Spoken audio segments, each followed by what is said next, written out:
다니엘 1장 1절부터 9절까지 제가 하나님의 말씀 읽겠습니다.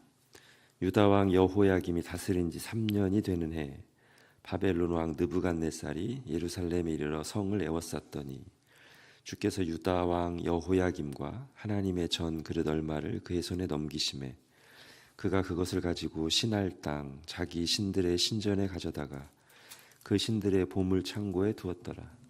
왕이 환관장 아스부나스에게 말하여 이스라엘 자손 중에서 왕족과 귀족 몇 사람 곧 흠이 없고 용모가 아름다우며 모든 지혜를 통찰하며 지식에 통달하며 학문에 익숙하여 왕궁에 설만한 소년을 데려오게 하였고 그들에게 갈대아 사람의 학문과 언어를 가르치게 하였고 또 왕이 지정하여 그들에게 왕의 음식과 그가 마시는 포도주에서 날마다 쓸 것을 주어 3년을 기르게 하였으니 그 후에 그들은 왕 앞에 서게 될 것이더라.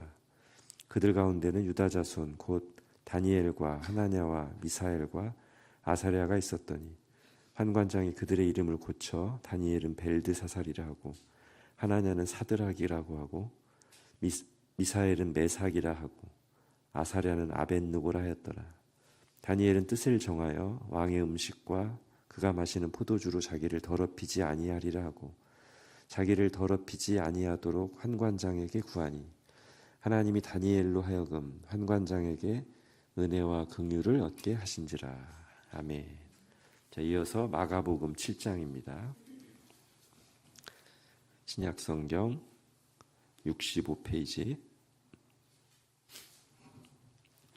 마가복음 7장 14절부터 19절까지 제가 읽겠습니다. 무리를 다시 불러 이르시되 너희는 다 내 말을 듣고 깨달으라.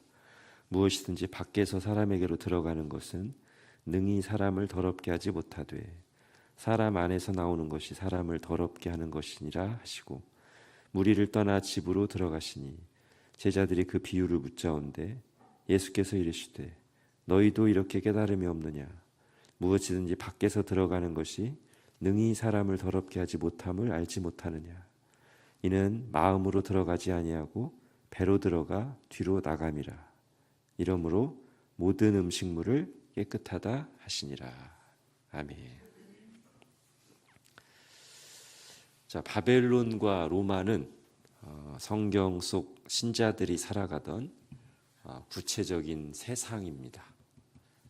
구약시대 후기에 하나님의 백성들이 마주했던 대표적인 세상이 바벨론이라면 신약시대 신자들이 역시 마주쳤던 세상은 아주 구체적으로 그들 앞에 서 있는 세상은 로마 제국이었습니다.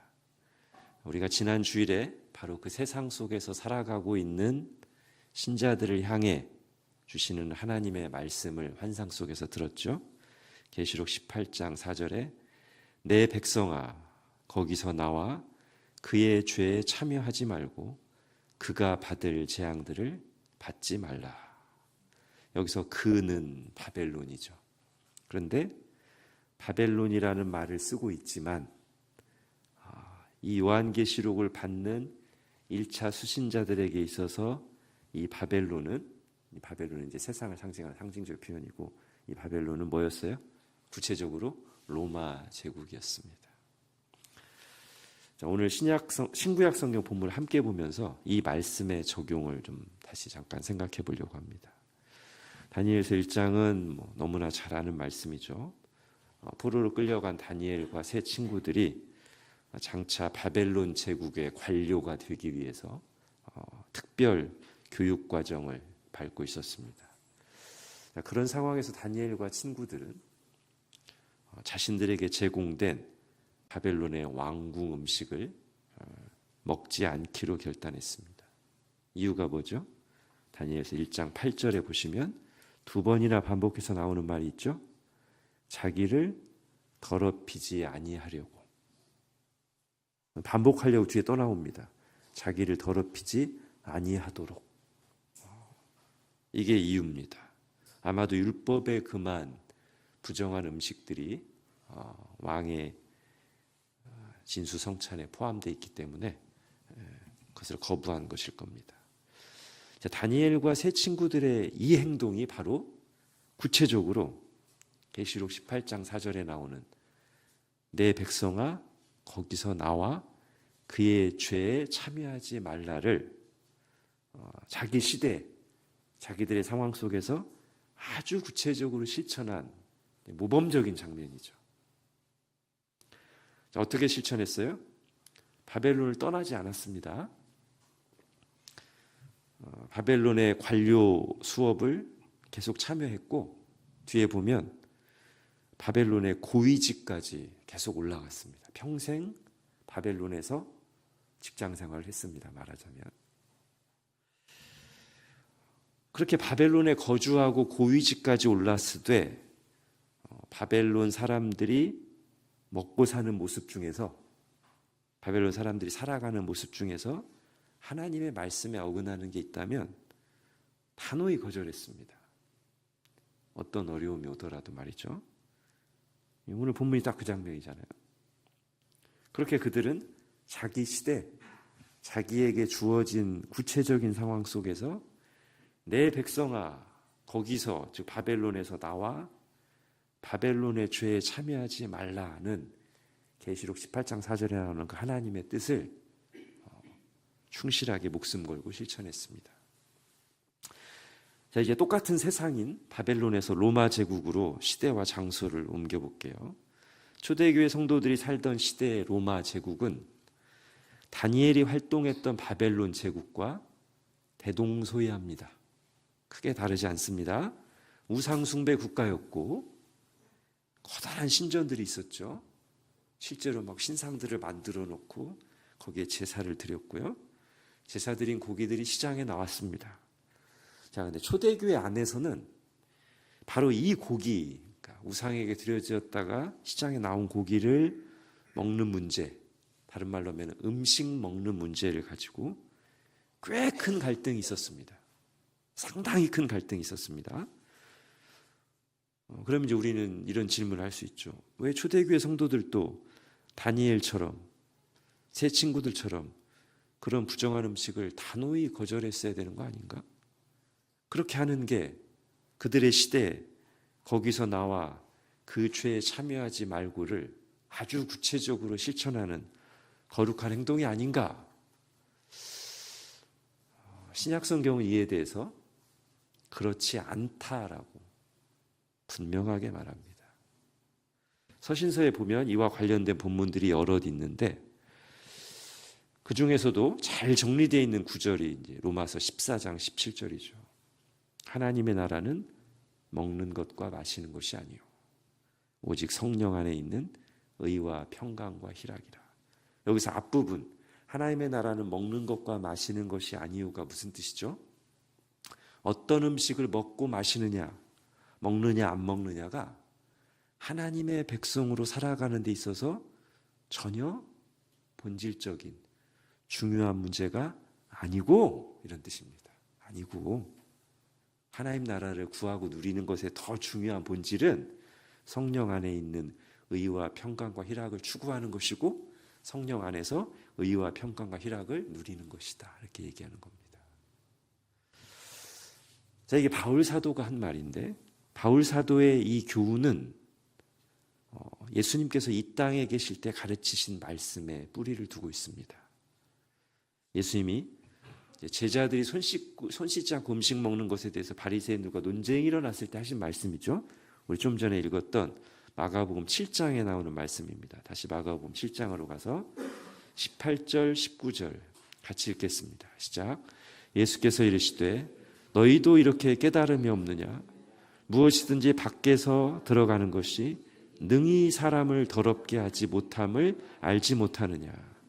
이는 마음으로 들어가지 아니하고 배로 들어가 뒤로 나감이라. 이러므로 모든 음식물을 깨끗하다 하시니라. 다니엘은 부정한 음식을 먹지 않고 해서 목숨까지 걸었는데, 그리고 그것이 다니엘의 그 신앙을 보여주는 상징적인 장면이었는데, 예수님과 사도 바울은 음식은 중요한 게 아니다. 사실상 뭐든지 먹어도 된다라고 가르치셨어요. 왜 이런 차이가 발생하죠? 자, 구약시대와 신약시대의 차이 때문이죠. 다시 말하면 율법이라고 하는 초등교사 아래에서 신앙생활할 때, 또는 모형과 그림자 아래에서 신앙생활하던 구약시대와 이제 예수 그리스도께서 오심으로 성취와 실체 시대에 신앙생활을 하는 신약시대의 결정적인 차이 때문이잖아요. 자, 방금 읽은 이 마가복음 7장이 바로 그 변화를 가져오는 역사적인 변곡점이 되는 장면입니다.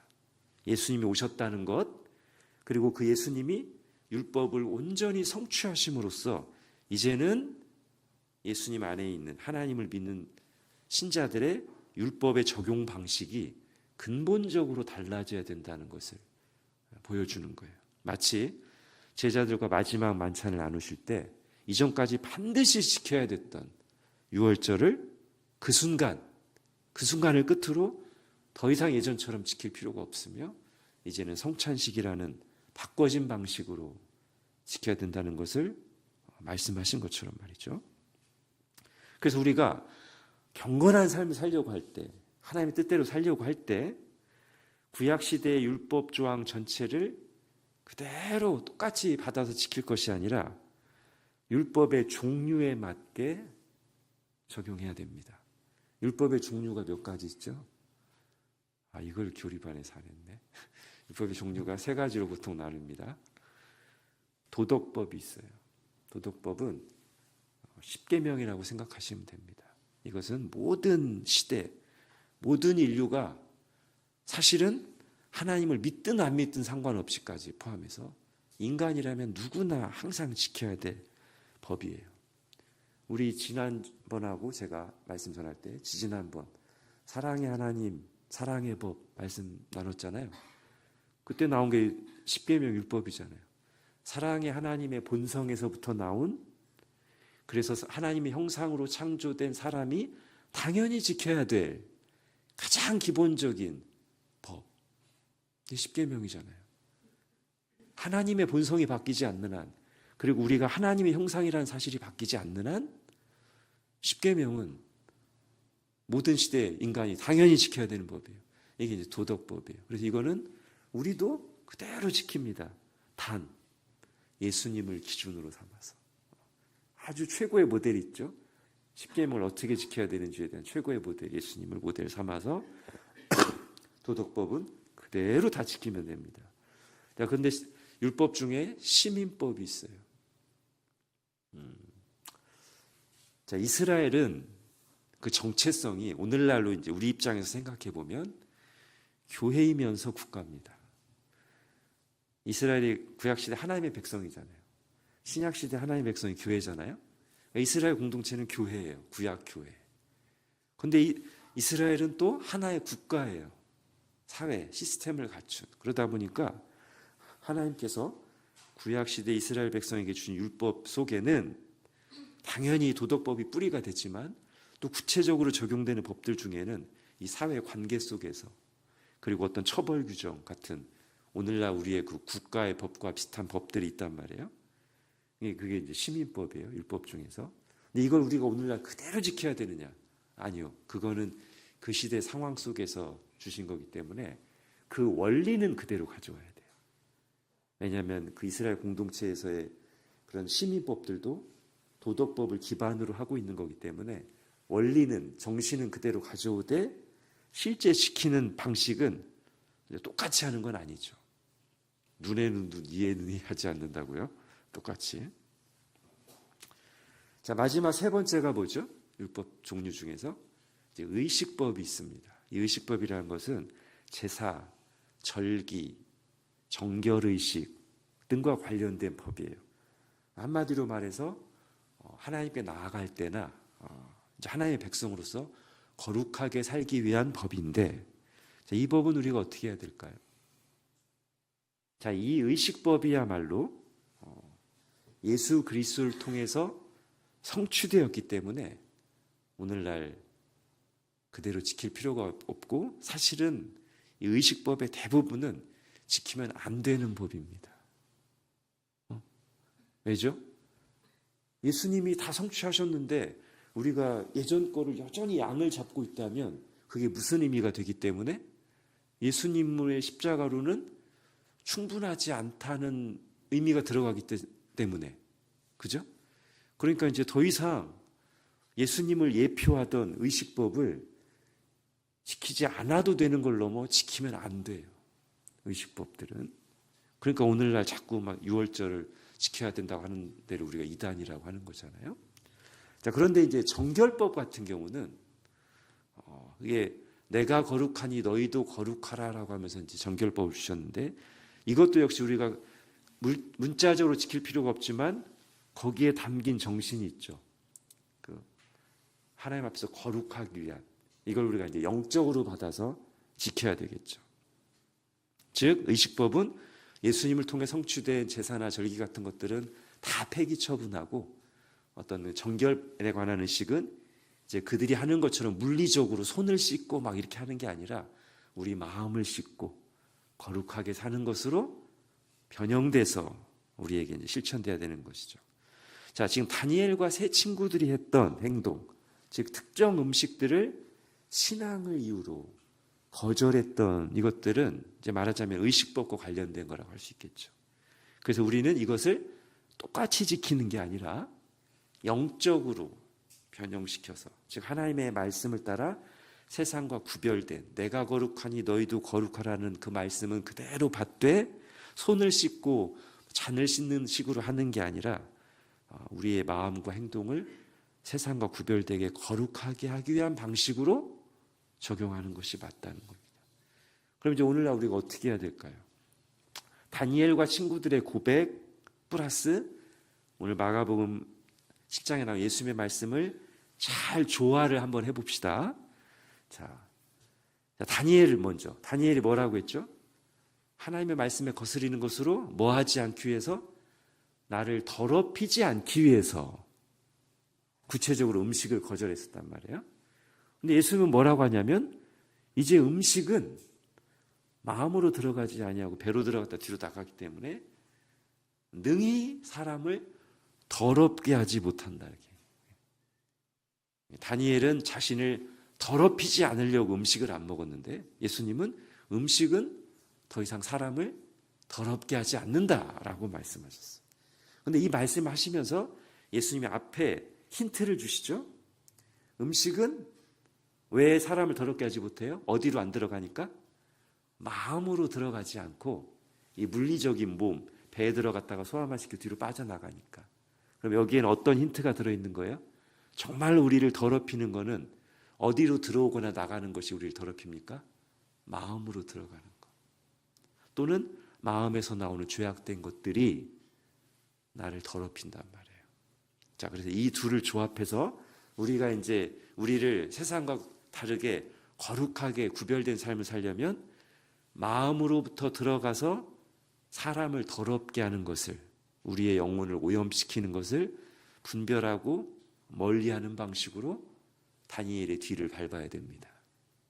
그럼 무엇이 우리 마음으로 들어가서 우리의 영혼을 더럽힐까요? 가장 대표적인 것은 이런 거죠.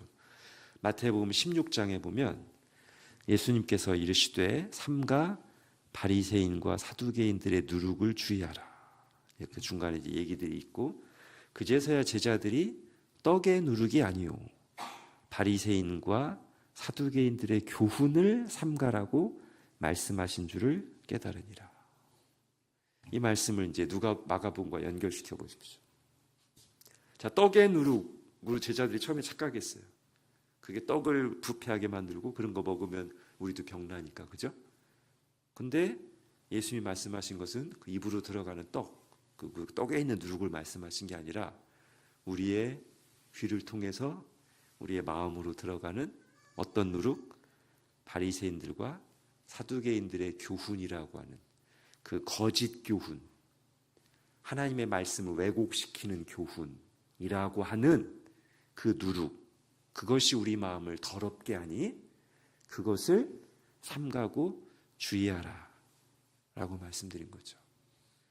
그러니까 우리 마음에 들어가서 우리를 더럽히는 가장 대표적인 성경에서 말하는 것은 거짓 교훈이에요. 이단 사상이죠. 이게 영적인 누룩이에요. 바울도 같은 말을 했습니다. 디모데후서 2장에서 망령되고 헛된 말을 버리라. 그들은 경건하지 아니하며 점점 나아가나니 그들의 말은 악성 종양이 퍼져나감과 같은데, 영적으로죠, 그죠? 말 들었다고 우리 암 생기지 않잖아요. 스트레스 받아 생길 수 있나? 그게 아니라 여기서 그들의 말이 악성 종양이 퍼져나가는 것 같아요. 영적으로, 그죠? 진리에 관하여는 그들이 그릇되었도다. 부활이 이미 지나갔다 하므로 어떤 사람들의 믿음을 무너뜨리느니라. 자, 우리 영혼의 악성 종양 같은, 악성 암과 같은 것이 뭐냐면 진리를 왜곡시키는 망령되고 헛된 말. 디모데후서에서는 구체적으로 부활을 부정하는 거짓 교훈, 이런 게 말하자면 우리 마음으로 들어와서 우리 영혼을 더럽히는 거예요.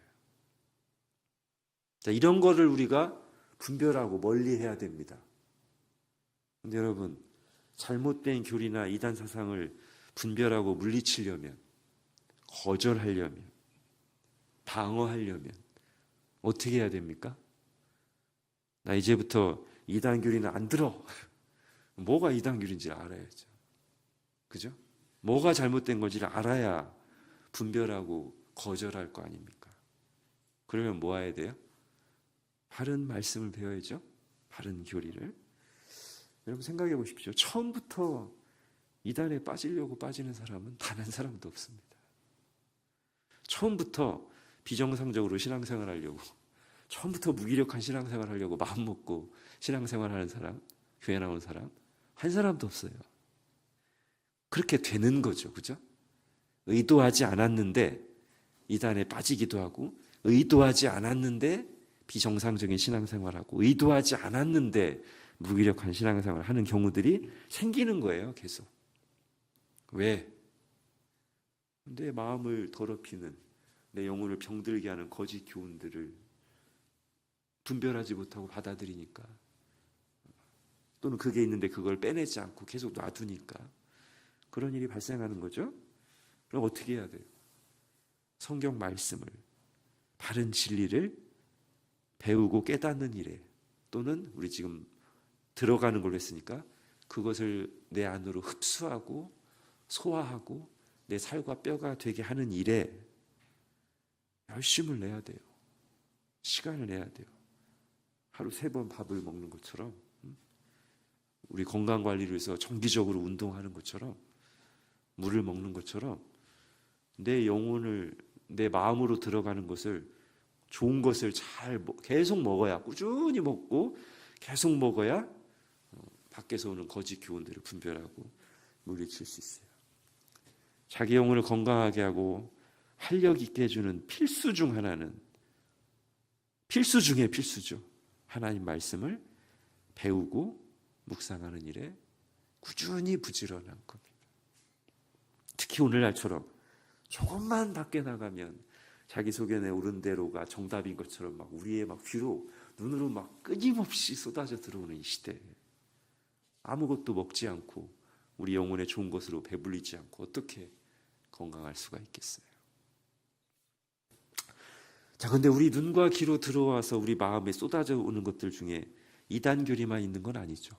성경 가지고 거짓말 치는 것만 있는 건 아니죠. 직접적으로 성경을 인용하진 않지만 완전히 성경과 대척점에 있는 비성경적인, 성경과 다른 얘기를 하는 것들도 끊임없이 우리 속에 들어옵니다. 세상 가치관, 문화, 그거를 퍼뜨리는 영상들, 그죠? 물질 만능주의나 결혼과 출산에 대한 부정적인 가치관이나 각자 생각하기 나름이라는 것을 윤리 문제까지 막 집요하게 적용시키는 윤리적 상대주의나 공동체와 권위를 부정하는 개인주의나 등등. 자, 이런 세계관, 이런 가치관이 녹아들어 있는 사람들의 말, 드라마나 영화, 유튜브 영상, SNS의 글과 이미지들이 우리 눈과 귀를 통해 마음으로 들어와서 역시 우리가 의도하지 않았지만 우리로 하여금 비정상적인 신앙생활, 무기력한 신앙생활, 하나님과 멀어지게 만드는 그런 일들을 한단 말이에요. 근데 문제는 우리가 세상에서 살아가면서 눈으로 보고 귀로 듣는 것들의 대부분 컨텐츠들에 이런 누룩들이 잘 담겨 있다는 거죠. 그럼 어떻게 해야 될까요? 내 백성아 거기서 나와라고 할 때 그게 세상과 격리되는 건 아니라고 처음부터 분명히 말씀드렸습니다. 그죠? 그럼 어떻게 해야 돼요? 자, 바로 이 부분에서 이제 다시 다니엘이 어떤 방향과 힌트를 우리에게 줍니다. 다니엘은 어떤 결단을 하죠? 왕의 음식과 포도주를 먹지 않기로 결단합니다. 자, 누가 시켜서가 아니라 자기 영혼이 살려고 그렇게 한 거예요. 나를 보고 계시고 나의 삶을 주관하시는 하나님 앞에서 결단한 건데, 자, 앞에서는 우리가 이제 또 실제로 우리가 다니엘 생각할 때 주로 이 왕의 만찬 음식을 안 먹는 것을 어떤 쪽으로 우리가 주로 생각하냐면, 자, 이거 말 안 들었다가 왕의 명령 거절했다가 죽을 수도 있는데 목숨 걸고 저항한 걸로 우리가 생각합니다. 그죠? 맞아요. 그게 사실 더 큰 의미는 맞습니다. 그런데 우리가 조금만 다르게 생각해 보면 이런 요소도 분명히 있어요. 이게 지금 왕의 음식이라고 했거든요. 세계를 제패하고 있던 바벨론 왕이 먹는 음식들이에요. 그럼 오늘날로 하면 최고급 레스토랑에 있는 최고급 요리와 음료를 매 끼마다 제공해 주는데 다니엘과 친구들이 그것을 아예 입도 안 대기로 거절한 거란 말이죠. 한번 우리 상상력을 발휘해 볼까요? 같이 먹었을 수도 있고 아닐 수도 있는데 매 끼니만 되면 막 왕의 그 키친에서 막 음식 냄새가 막 스멜이 올라옵니다. 막 침샘을 자극하는. 그 옆에서 같이 교육받은 동료들은 매 끼마다 그걸 막 뜯으면서 먹고 있어요.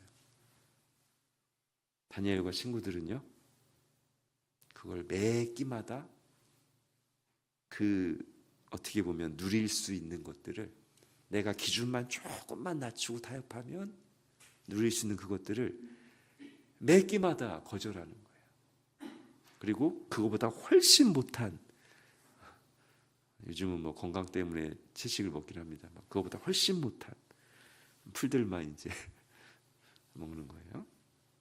그러니까 지금 다니엘과 친구들이 한 결단은 한편으로는 왕의 명령까지도 거절하며 목숨을 건 저항일 뿐 아니라 또 한면으로는 매일매일 엄청난 나의 본능을 자극하는 엄청난 유혹을 누릴 수 있는 것들을 매일매일 매 끼마다 거절하는 거예요. 어떤 게 더 힘들까요? 다 힘들죠.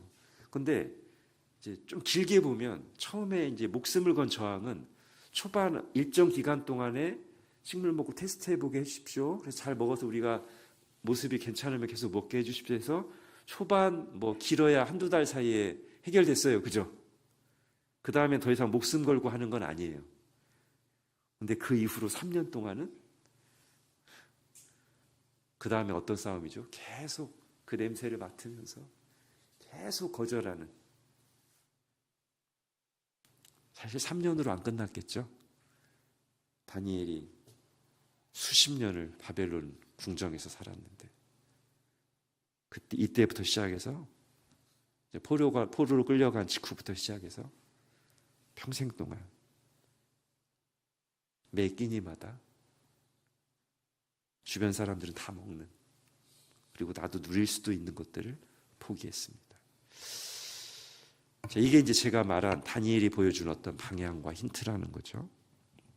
세상 문화에 대해서, 그리고 언제든지 쉽게 접근할 수 있는 온갖 영상들과 정보들에 대해서 우리가 좀 이런 생각을 할 필요가 있다는 겁니다. 꼭 다 누려야 된다는 생각이 과연 옳은 생각일까? 남들도 다 쉽게 하는데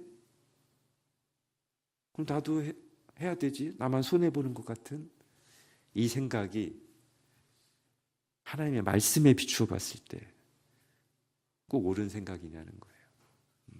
다시요.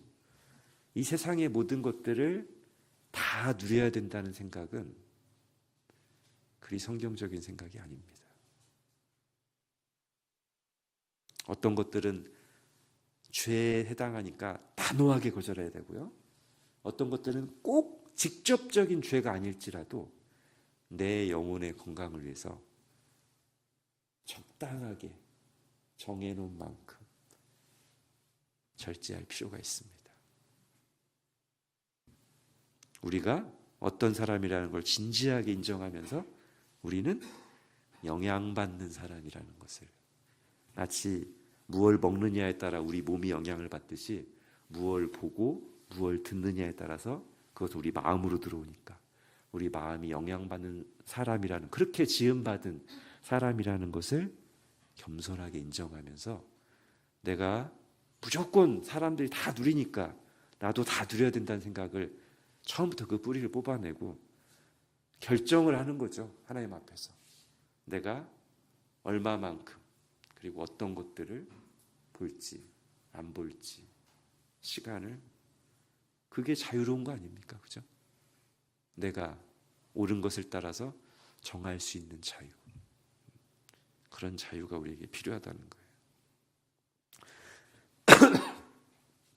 만일 다니엘과 세 친구들이 왕의 위압적인 명령에 굴하여서 왕이 주는 진수성찬을 그대로 먹었다면, 또는 주변 동료들이 먹는 것을 보고 유혹을 이기지 못해서 그들도 결국 바벨론의 식탁에 동참했더라면, 우리가 아는 다니엘과 세 친구들은 없었을 것입니다.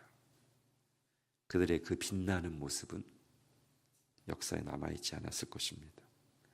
왜냐하면 그들도 적당히 타협한 채 영적으로 무기력한 상태로 살아가는 인생들로 끝났을 테니까요.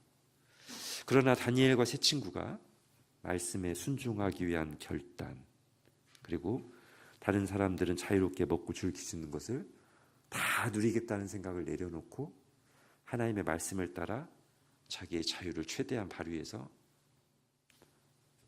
하지 않을 것을 거절했을 때, 즉 요한계시록 18장 4절 표현에 의하면 거기서 나와 그의 죄에 참여하지 않는 삶을 살았을 때, 그 뒤에 나오는 그가 받을 재앙들을 받지 않는 것 뿐만 아니라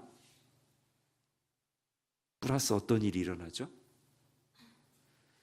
그러니까 바벨론, 그 세상에서 나와 세상의 죄에 참여하지 않을 때 심판만 안 받는 게 다가 아니라 어떤 일이 일어나요? 다니엘과 다니엘의 세 친구들에게 어떤 일이 일어났어요? 다른 사람들이 맛보지 못하는 하나님의 은혜와 능력을 깊이 맛보았습니다. 그리고요, 바로 거기서, 이제 거기서 나와라고 한 그 거기 바벨론에서, 바벨론에 있는 사람들에게, 심지어 왕에게까지 강력한 거룩한 영향을 미쳤습니다. 그렇게 하나님께 쓰임 받았습니다. 우리도 마찬가지예요. 8절 말씀을 그때랑 똑같이 먹고 마시는 거 가지고 적용하지 않지만, 아까 중간에 설명드린 것처럼 이제 우리 시대에 맞게 지금 우리 상황에 적용해서 내 마음을 더럽게 하는 것들을 거절할 것과 적당히 볼 것을 잘 구분하고 적극적으로 내 마음을 하나님의 그 좋은 양식, 생명의 양식의 말씀으로 채워나가는 일을 계속할 때, 즉 그렇게 바벨론의 죄에 참여하지 않을 때 심판받지 않는 것을 넘어서 우리도 하나님과의 관계에 있어서, 우리의 영적 생명과 건강에 있어서 그렇지 않게 사는 사람들이 알지 못하는 풍성한 하나님의 은혜와 능력을 맛볼 것이고, 그런 은혜와 능력 가운데 다른 사람, 우리 주변 사람들에게 거룩한 영향력을 미치는, 하나님께 쓰임받는 그런 복된 삶이 될 것입니다. 기도하겠습니다. 하나님, 오늘 세상의 대명사인 그 실제 바벨론 세계에서, 왕궁에서 그 죄에 참여하지 않고 거룩하게 살았던 다니엘의 모범을 보면서 지금 우리는 우리 시대, 우리 상황에서 어떻게 다니엘처럼 그렇게 세상과 구별된 삶을 살고 그리하여 그들과 부르심은 다를지라도 동일하게 적용되는 원리를 따라 지금 여기에서 하나님의 은혜와 능력을 풍성하게 맛보고 하나님께 쓰임받는 복된 삶이 될지를 말씀을 통해 다시 한번 들었습니다.